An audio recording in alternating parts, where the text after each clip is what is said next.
Hello and नमस्ते, स्वागत छ तपाईहरुलाई हाम्रो भाग 65 मा। के छ हालखबर, सन्चै छ नि?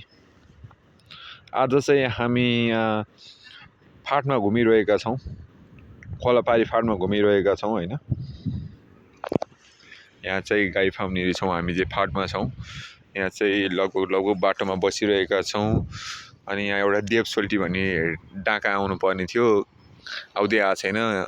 अनि जाँदै थियौं हामी एक ठाउँमा। झुलाको झुलै छ है, आएको अहिलेसम्म छैन। म जहिले पर्खेकै हुन्छु, जहिले पनि यस्तो छ ताल। हामी अलि एउटा फार्ममा छौं।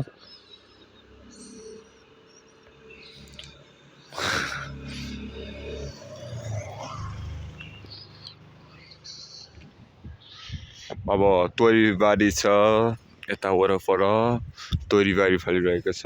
धान काटेर भर्खर सकिएको छ। अब पारी चाहिँ इट्टा पार्ने मान्छे आउँछन् होला है। क्या दामी सिन देखेको वा। र यहाँ नजिकै रहेको यहाँनिर चाहिँ पुल थियो है, पुल चाहिँ भत्किएको देख्न सक्नुहुन्छ। पुल चाहिँ अलिकति यहाँबाट सडकबाट त्यति क्लियर चाहिँ देखेको छैन होला, तर पनि जे जस्तो देखाएको छ। तर यहाँ तपाईले ठम्माउन त सक्नुहुन्छ। यहाँ यो पुल जस्तो पुल भाँचेको देखाएको छ, हेर्नु न।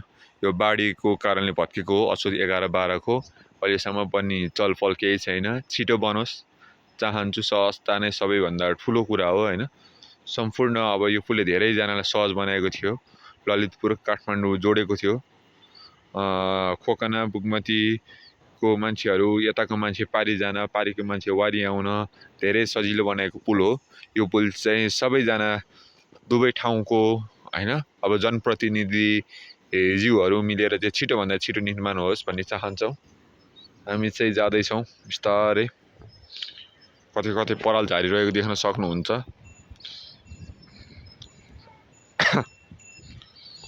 यो चाहिँ तपाईहरुले बोरा के को राखे भन्न थाल्नु होला।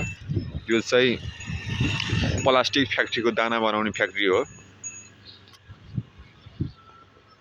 यो फ्याक्ट्री नै गाउँमा राख्नु त एक असरै गर्ने खालको हो, राख्न त दिन नहुने हो। तर पनि खै अब राखेको छ है, के हो कसो हो ठिक छ। तर यहाँ एउटा कम्पनी खोलिसकेपछि गाउँको युवाहरू बेरोजगारी भएकाहरूले चाहिँ रोजगारी पाउन् हैन।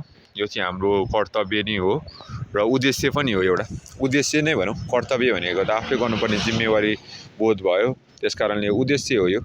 जहाँ चाहिँ अब एउटा गाउँमा कम्पनीहरू केही फार्महरू खोलिसकेपछि चाहिँ गाउँकै मान्छेलाई स्वरोजगारी दिनु लाई चाहिँ उद्देश्य छ तौथली पातिङ्गल ब्लकको।